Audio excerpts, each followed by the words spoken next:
Greetings 11th class political science students. Welcome back to our channel. Hope you all are doing great. And today we are here with the NCERT solution for the chapter freedom. We have completed this chapter and today we are going to do question answers. I hope chapter is clear to all of you. So let us start with the questions.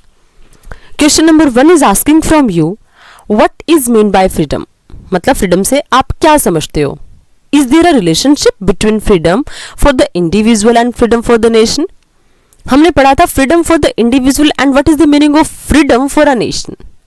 So now it is asking from you, is there a relationship? क्या कोई relationship है between freedom for a individual कि एक individual इंसान के लिए, एक particular person के लिए freedom का क्या मतलब है और एक nation के लिए freedom का क्या मतलब है? Is there any relationship between these two things? अब देखो freedom refers to do all those things which do not harm to others. अब देखो हम लोगों ने ना चैप्टर पूरा पढ़ा था freedom and in that we have studied what is the meaning of freedom. पहले हम लोगों की माइंड में क्या कंसेप्शन बनता है? Freedom means we can do whatever we want to do, but in actually that is not freedom. Freedom मतलब क्या होता है? That we are free to do that task only which do not harm others. Right?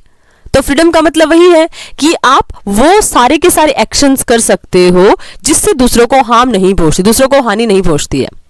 Right? Are essential for a person's own development. और क्यों जरूरी है? अगर किसी पर्सन को डेवलपमेंट करना है तो उसके लिए क्या रिक्वायर्ड है? कि वो ऐसे एक्शंस करे जिसकी वजह से दूसरों को कोई हार्म ना पहुंचे. It means the person is able to do whatever he wants to do, but there should be no any kind of harm to others by his or her actions. वो है freedom. Clear? There is a close relationship between the freedom for individual and for the nation. अब देखो किसी एक particular इंसान के लिए और एक नेशन के लिए फ्रीडम के बीच में ना क्लोज रिलेशनशिप होता है. और वो क्यों होता है? Because if a nation is free, every individual of it will be free to enhance their creativities and capabilities. अब देखो till 1947 we were controlled by the Britishers. तो क्या हम अपने कैलिबर, अपने पोटेंशियल कैपेबिलिटीज के अकॉर्डिंग फुल्ली वर्क कर पा रहे थे? That was not possible because we were the colony of the Britishers only. Right? It means अगर कोई नेशन फ्री नहीं है तो इसके सिटीजन्स भी अपने फुल पोटेंशियल के अकॉर्डिंग वर्क नहीं कर पाएंगे. But if a nation is free तो इट मीन्स इसके इंडिविजुअल भी फ्री होंगे and they will be able to do every work according to their creativity and they will be able to enhance their creativity and capabilities. Right? तो मतलब अगर nation free है तो ही citizens fully development कर सकते हैं. So that's why we can say yes there is a close relationship. Right? उसके अलावा development of a nation depends on cooperation, creativity and capability of individual which can be exercised in the absence of external constraints. और अगर nation, अब देखो nation किससे बनता है? Nation क्या कोई ऐसे बन जाता है? ईंट लगी हुई है ना, जैसे हम बिल्डिंग खड़ी कर देते हैं, ईंट लगी हुई है, वो सारी की सारी चीजें लगी हुई हैं, उसमें इंफ्रास्ट्रक्चर का सामान लगा हुआ है, तो क्या उससे नेशन बनता है? नो. नेशन की नेचर क्या होगी? That is depending upon the people who are living there. Right? तो डेवलपमेंट किसी भी नेशन का वो किसके ऊपर डिपेंड करता है? जैसे उस नेशन के सिटीजन्स होते हैं. और सिटीजन्स कब डेवलपमेंट करेंगे? जब उनके ऊपर कोई एक्सटर्नल कंस्ट्रेंट नहीं है. तो समझा? There is a close relationship. जैसे सिटीजन्स होंगे वैसा ही क्या होगा? नेशन होगा. जैसा नेशन होगा वैसे ही सिटीजन डेवलप करेंगे. फाइन. तो there is a close relationship. Got it?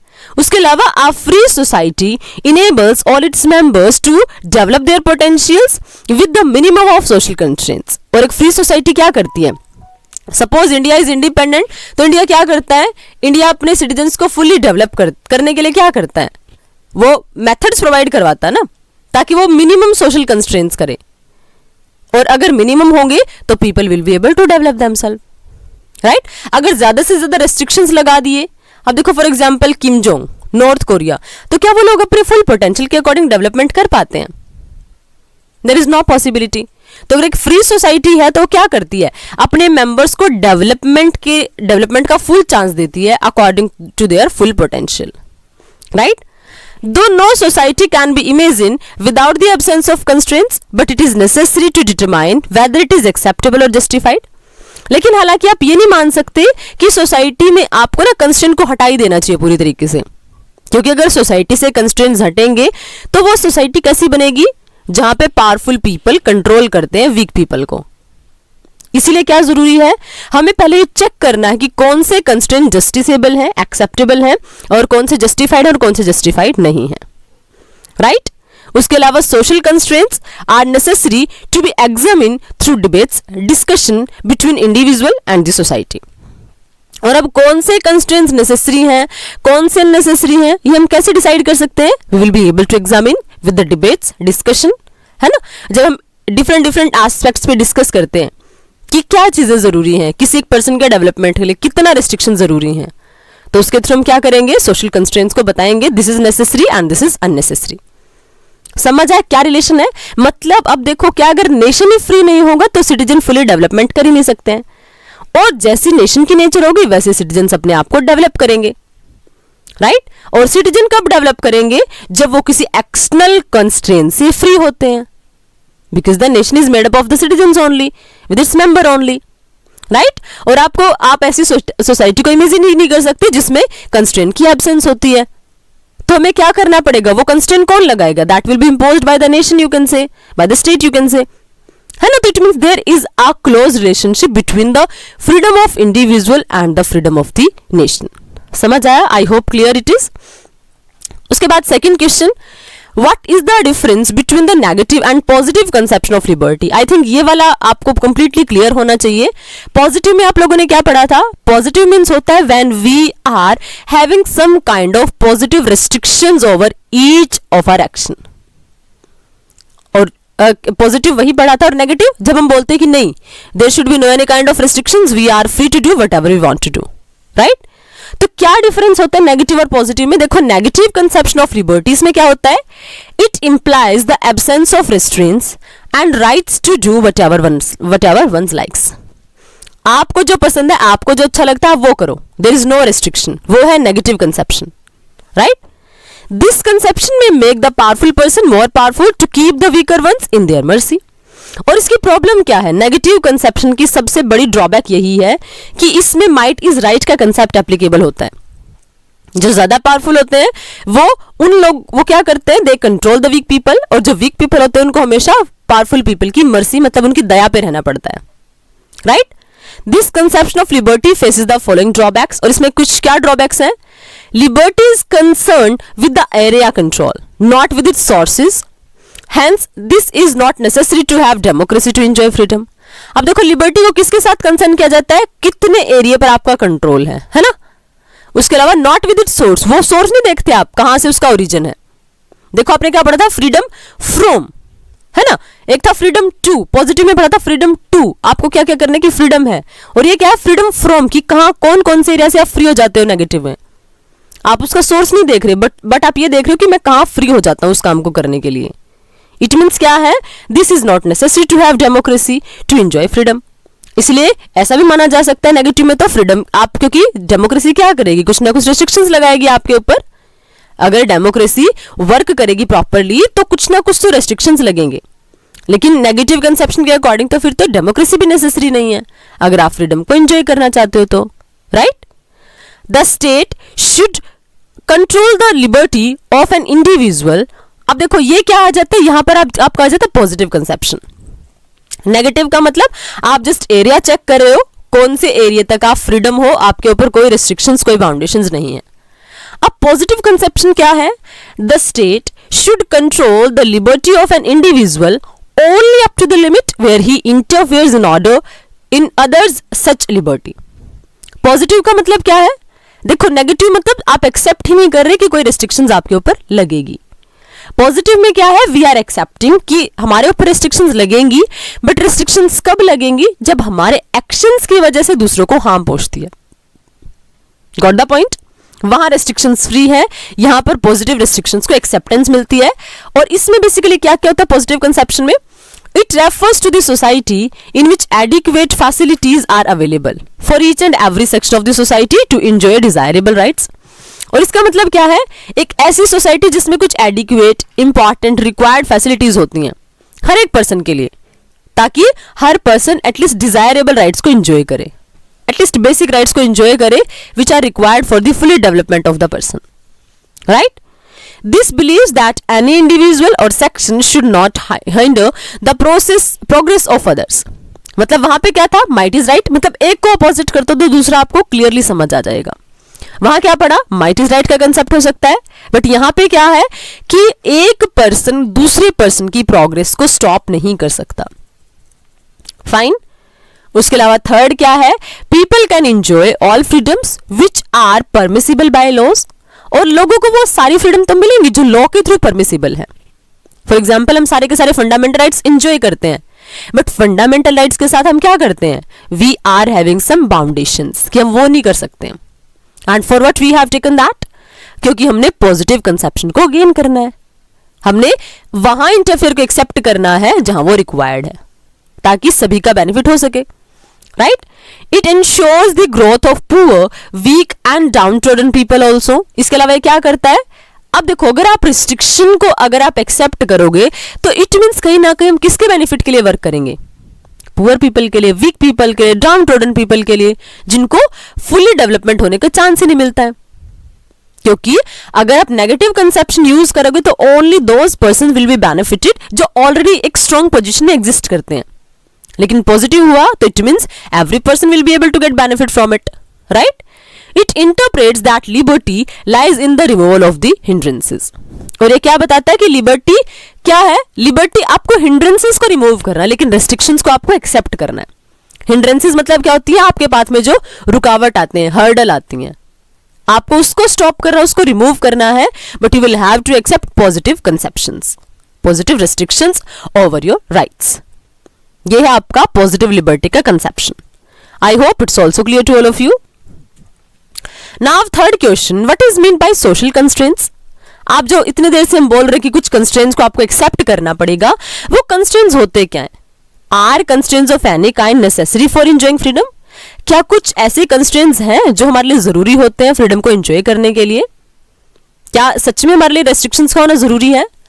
अब देखो, social constraints refer to the restriction imposed by society whosoever is unauthorized for the same. अब रेस्ट्रिक्शंस का मतलब, सोशल कंस्ट्रेंट का मतलब क्या है, वो रेस्ट्रिक्शंस इम्पोज करेगा बाय द सोसाइटी, है ना. अगर कोई क्या है जो कोई अनऑथराइज्ड फॉर द सेम, मतलब कई बार हम क्या मानते हैं, सोशल कई बार क्या होता है कि हमारे ऊपर सोशल ऑब्लिगेशंस लग जाते हैं, है ना. तो अब देखो कई बार हम लोगों ने मूवी का एग्जांपल पढ़ा था कि मूवीज को बैन कर दिया जाता है, हालांकि उसके लिए सेंसर बोर्ड है, बट इवन देन कुछ लोग प्रोटेस्ट करते हैं कि नहीं ये मूवी नहीं शो होनी चाहिए. तो इसमें वो लोग भी हो सकते हैं रेस्ट्रिक्शंस लगाने वाले जो अनऑथराइज्ड हैं. समझा, मतलब अनऑथराइज्ड तो उस पर्सन, उस पर्टिकुलर टास्क से रिलेटेड जो अथॉरिटी रिलेटेड है, बट कई बार सोशल कंस्ट्रेंट्स वो रेस्ट्रिक्शंस होती है जिनको ऐसे लोग इंपोज करते हैं जो अनऑथराइज्ड है उस टास्क के लिए, जिनके पास अथॉरिटी नहीं है. क्लियर. अब देखो नेसेसिटी क्यों है कंस्ट्रेंट्स की, क्यों जरूरत है हमें. There are various sections who demand a ban on film, books, articles and journal etcetera. अब बहुत सारे लोग ऐसे हैं ना, क्योंकि बहुत सारे लोग क्या करते हैं, वो डिमांड करते हैं ना मूवीज को बैन करने की, आर्टिकल्स को बैन करने की. हमने पढ़ा था पूरा का पूरा कंसेप्शन कि हम मूवीज को बैन करने की बात कर देते हैं, although we are having censor board, but even then people are doing the task, right. Though banning is an easy solution for the short term to meet the demand immediately, but it is very harmful for a long term prospect due to development of this habit only. लेकिन देखो constraints को अगर impose करना है तो कुछ position के लिए बेटर हो सकता है शॉर्ट टर्म पीरियड के लिए, लेकिन अगर आप बार बार वो रिस्ट्रिक्शंस इंपोज करते हो ना, तो फिर ये कहीं ना कहीं डेवलपमेंट को स्टॉप करता है, डेवलपमेंट को हॉल्ट करता है.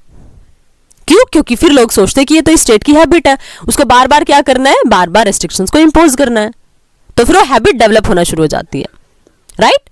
If we willingly accept restrictions to pursue our goals और ambitions, our freedom is not limited. अगर देखो, अगर हम क्या करते, विलिंगली एक्सेप्ट करें रेस्ट्रिक्शंस को अपने गोल को परस्यू करने में, एम्बिशंस को परस्यू करने में, तो हमारी फ्रीडम लिमिटेड नहीं है. In any case, we are not coerced into accepting the condition. We cannot claim to be curtailed freedom. हम उन सारी की सारी चीजों को एक्सेप्ट नहीं कर. देखो आप कब एक्सेप्ट करते हो, जब आपको लगता है कि वो आपकी फ्रीडम में रुकावट नहीं डाल रही, देन वी एक्सेप्ट दैट. हम विलिंगली उनको एक्सेप्ट कर लेते हैं। समझा? और क्यों एक्सेप्ट करते हैं? क्योंकि हमें पता है फ्रीडम क्या है। फ्रीडम को हमें रेस्ट्रिक्शंस के अंडर ही एंजॉय करना है। हम रेस्ट्रिक्शंस को एक्सेप्ट करते हैं, है ना। We are not coerced into, हम कोई डिनाई नहीं करते हैं। We can not claim to be curtailed freedom, क्योंकि हम नहीं मान सकते कि फ्रीडम को हमें पूरा का पूरा एक टाइप से ऐसा बनाना कि जो रेस्ट्रिक्शंस फ्री हो। It means that's why we accept it. लेकिन आपको क्या याद रखना है कि जो रेस्ट्रिक्शंस इंपोज होती हैं, उस रेस्ट्रिक्शंस को आपका क्या देखना पड़ेगा? पहले आपको उसका बेस देखना पड़ेगा। If it is rational then we will say yes it is okay, but if it is not rational तो हमें फिर क्या करना है? ये एक शॉर्ट टर्म पीरियड के लिए एक हो सकता है मेथड, बट अगर ये बार बार हैबिट में आता है तो it will create problems only. कहीं ना कहीं ये हमारी जो freedom of speech and expression है उसको हर्ट करता है। समझ आ? इट मीन्स देखो सोशल कंस्ट्रेंट जो है वो उसका क्या मतलब है और क्या कंस्ट्रेंट नेसेसरी है। मतलब सारे हर जगह कंस्ट्रेंट रिक्वायर्ड नहीं होते हैं, आपको लोगों को ओपन भी छोड़ना पड़ेगा। समझ आया? मतलब आप अपनी फ्रीडम के साथ कॉम्प्रोमाइज नहीं करोगे, बट इफ वी फील कि यस फ्रीडम के ऊपर रेस्ट्रिक्शंस लगने से कुछ पूरी की पूरी सोसाइटी को बेनिफिट मिल रहा है, then of course will accept it. Fine, I think now it's clear. अब उसके बाद question number 4, what is the role of the state in upholding freedom of its citizens. अब देखो स्टेट का क्या रोल है। आपने फ्रीडम और नेशन का कनेक्शन देख लिया, इंडिविजुअल के लिए फ्रीडम क्या है, नेशन के लिए फ्रीडम क्या है। अब एक स्टेट का क्या रोल है अपने सिटीजन्स को फ्रीडम देने के लिए। अब देखो freedom of citizens of the state determines the scope of freedom, that is freedom of citizens depend on the will of rulers in a monarchy. अब देखो क्या है फ्रीडम ऑफ सिटीजन, मतलब कि फ्रीडम का स्कोप कितना है, आप क्या कर सकते हो, कितने सिटीजन्स। अब देखो इसका मतलब क्या हुआ, जो सिटीजन्स की फ्रीडम हो किसके ऊपर डिपेंड करेगी? On the will of rulers in monarchy. Democratic states grant fundamental rights to citizens.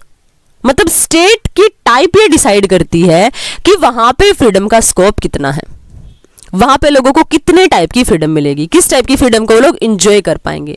So it is depending upon the nature of the state. If it is a monarchy state तो of course the king और queen will be deciding it, right. But if we are having democracy like India then we will be having the final authority with the citizens only. तो फिर citizen उसको enjoy करेंगे in the form of fundamental rights. हमारे पास fundamental rights होते हैं ना, और स्टेट हमें फंडामेंटल राइट्स देता है। It means that is the role of the state. क्योंकि अगर फंडामेंटल राइट्स हमारे एक्सप्लॉइट करता है, इवन स्टेट भी उसको एक्सप्लॉइट नहीं कर सकता। Why? Because constitution provides us the protection for that. समझ आया? उसके अलावा सेकंड क्या है, a state is controlled by the government because whatever the government does it affect the freedom of the citizens. कई आप देखो स्टेट को क्या कौन कंट्रोल करता है? गवर्नमेंट कंट्रोल करती है, क्योंकि जो भी वर्क गवर्नमेंट करेगी वो कहीं ना कहीं अफेक्ट करता है हमारे सिटीजन की फ्रीडम को। अगर मान लिया हम लोग कहीं पर आर्टिकल 144 लगा देते हैं, राइट, तो वहां पे हमारे जो एक्शंस है स्टेट के एक्शंस वो अफेक्ट करें ना लोगों की फ्रीडम को। समझा? हम आर्टिकल 352, 356, 360 के अंडर इमरजेंसी लगा देते हैं स्टेट के थ्रू। स्टेट अगर इमरजेंसी लगा देता है तो of course it will put some kind of impact on the freedom of the citizens. तो मतलब स्टेट क्या है, अगर स्टेट जो भी एक्शन करेगा तो उसके एक्शंस का इंपैक्ट हमेशा पड़ेगा over the freedom of the citizens. And if any conflict become violent it hinders the day to day life of the state. और अगर कोई कॉन्फ्लिक्ट मान लिया ऐसा हो गया जो बहुत ज्यादा वायलेंटिक हो गया तो ऑफ कोर्स ये डे टू डे लाइफ को अफेक्ट कर सकता है। तो इट मींस स्टेट को बहुत एक क्या करना पड़ेगा, state will have to be keen, state will have to be very very vigilant कि वो कैसे एक्शंस कर रहा है, राइट। इसके अलावा if state is unable to manage army and police it disturb the law and order of the country.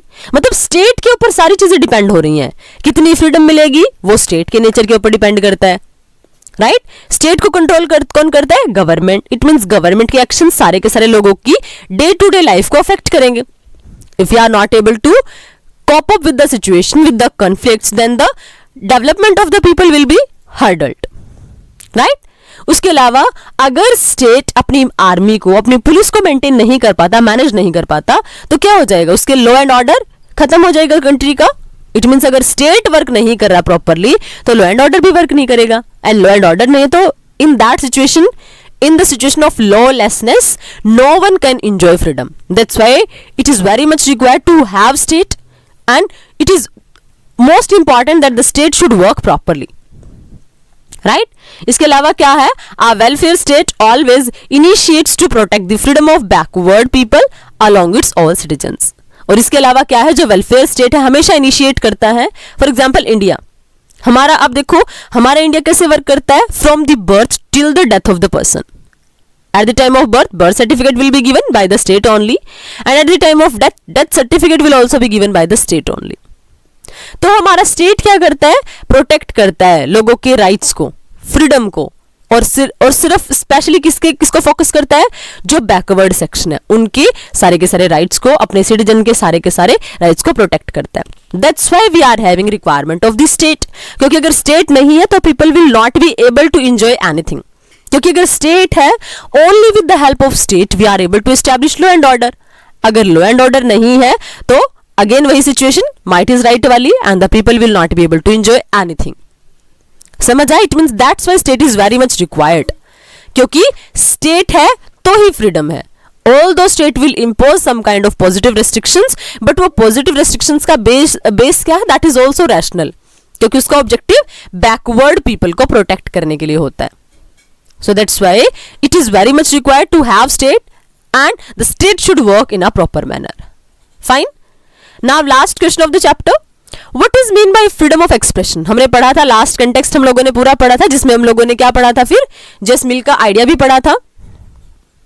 अब देखो इसमें क्या बोला गया है, राइट फ्रीडम ऑफ एक्सप्रेशन का मतलब क्या है, what is your view, would be a reasonable restriction on this freedom, give example. आपके व्यू के अकॉर्डिंग रीजनेबल रेस्ट्रिक्शन फ्रीडम के ऊपर क्या है, आपको एग्जांपल्स के थ्रू बताना है। अब देखो, it is a right of non interference bye the state, मतलब क्या है, ये क्या है, it is a right of non interference, ये वो राइट है, मतलब आपके पास अगर फ्रीडम ऑफ एक्सप्रेशन है तो ये कौन सा राइट है जो आपको बता रहा है कि स्टेट इंटरफेरेंस नहीं करेगा। आपके कुछ एक्शंस ऐसे हैं, आपके कुछ वर्क ऐसे हैं जिसमें स्टेट नॉन इंटरफेरेंस की बात करता है। उसके अलावा it's a fundamental value and hence society must be willing to bear some inconvenience also to protect it. अब देखो फॉर एग्जांपल हमारे पास है फ्रीडम ऑफ एक्सप्रेशन, राइट। अगर कुछ हम लोग क्या करते हैं, हम चाहते नहीं कि हमेशा हमारे चाहे कोई भी राइट छिन जाए, बट फ्रीडम टू एक्सप्रेशन नहीं बचना चाहिए। नहीं मतलब क्या नहीं होना चाहिए, उसके ऊपर कोई डेंजर क्रिएट नहीं होना चाहिए। विशेष हो क्यों, क्योंकि हमें पता है कि अगर फ्रीडम ऑफ एक्सप्रेशन खत्म होता है तो सारे के सारे फंडामेंटल राइट्स कहीं ना कहीं डेंजर में आ जाते हैं। And that's why for the protection of this particular right freedom of expression we are able to bear, we are willing to bear some inconvenience also, right. But हमें क्या नहीं करना, उसके साथ कॉम्प्रोमाइज नहीं करना। If it from people whosoever wants to restrict it, हम उन लोगों से कुछ ना कुछ चीजों इनकन्वीनियंस को मतलब बियर कर लेते हैं, टॉलरेट कर लेते हैं, बट हम उस फंडामेंटल वैल्यूज को लूज नहीं करना चाहते, राइट। अब देखो रीजनेबल रेस्ट्रिक्शंस का मतलब क्या है, at various times the demands have been raised to ban on books, play films and academic articles etcetera. ये हम लोगों ने पूरा का पूरा कंटेक्स्ट स्टडी किया था ना, कि कई बार क्या डिमांड्स उठती हैं कि नहीं ये मूवी हिस्टोरिकल मूवी है, इसमें एज इट इज थिंग्स को शो नहीं किया गया which were happened in the past in the history, तो इसलिए इसको दिखाना नहीं है। कई बार बुक्स को बैन कर दिया जाता है, और स्पेशली कब किया जाता है, जब किंग स्पेशली हमारी कंट्री में जो अथॉरिटी है वो नहीं चाहती कि ये सच्चाई लोगों के सामने आए, राइट।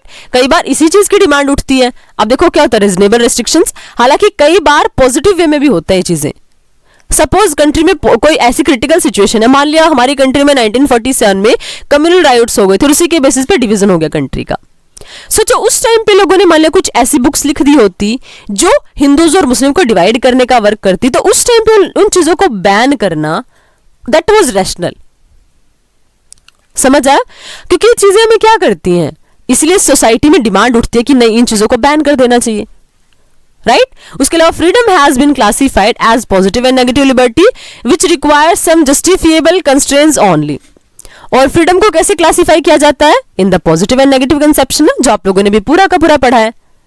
और जिसके लिए क्या रिक्वायर है, कुछ जस्टिफिएबल कंस्ट्रेंट, मतलब पॉजिटिव में आपने यही तो पढ़ा कि आपकी फ्रीडम को रेस्ट्रिक्ट कब किया जाता है, जब आपके ऊपर कुछ आप कोई ऐसा टास्क करे जिसको स्टॉप करना जस्टिसेबल है, आप उसको रोकोगे जरूर। समझा? But these constraint are supported to be suppose to be supported by the people and moral arguments. लेकिन आप क्या देखोगे, जो रिजनेबल रेस्ट्रिक्शंस आप लगा रहे हो, हम लोगों ने कई बार देखा, मूवीज के ऊपर बैन होता है, कुछ ना कुछ एक्शंस के ऊपर बैन होता है, एकेडमिक्स के ऊपर बैन होता है, जर्नल्स के ऊपर बैन होते हैं। But even then what you will have to see कि हम ये देखेंगे हम उन एक्शंस को कि अब अगर कोई ऐसे कंस्ट्रेंट्स लग रहे हैं तो उसको लोग सपोर्ट करें, and not only the people but with the moral arguments also, हम दिखाएं कि ये चीज गलत हो रही है, and that's where restriction should be imposed. वो होता है रीजनेबल रेस्ट्रिक्शंस। रीजनेबल का मतलब पावरफुल तरीके से आपने किसी की लिबर्टी को स्नैच कर दिया, वो रीजनेबल नहीं है। रीजनेबल मीन्स क्या है, when we are trying to restrict the freedom of the people, it should be reasonable. आपके पास बेस होना चाहिए, it should be supported by the people, and the most important thing there should be moral arguments for that. समझ आया? This is the reasonable restrictions. Freedom of expression का मतलब भी समझ आया, और उसके ऊपर कब उसके ऊपर रीजनेबल रेस्ट्रिक्शंस लग सकती हैं। रीजनेबल रेस्ट्रिक्शंस कब लगेंगी, जब मोरल आर्ग्यूमेंट्स आपके पास है, जब लोग उसको एक्सेप्ट करें, और अगर वो पॉजिटिव लिबर्टी के क्राइटेरिया में आ जाता है। अगर आपको लगे कि यस वो रेस्ट्रिक्शंस लगाने से पूरी की पूरी सोसाइटी को बेनिफिट होगा, then what we will do, we will try to impose restrictions. Fine. So this was the last question. I hope all of the questions of this particular chapter are completely clear to all of you. If you are having doubts and queries of any type, feel free to ask your question in comment section. We will meet in next video with the next chapter, and I hope the second book you are able to understand, although it is some theoretical portion, but even then I think I am able to explain it and you are able to understand it. Okay, we will meet in next video with the next chapter. Till then, keep learning, keep revising, and the most important thing, if you understood the question, please press the like button and subscribe the channel. Right? Till then, keep learning and stay connected. Thank you. Thanks a lot.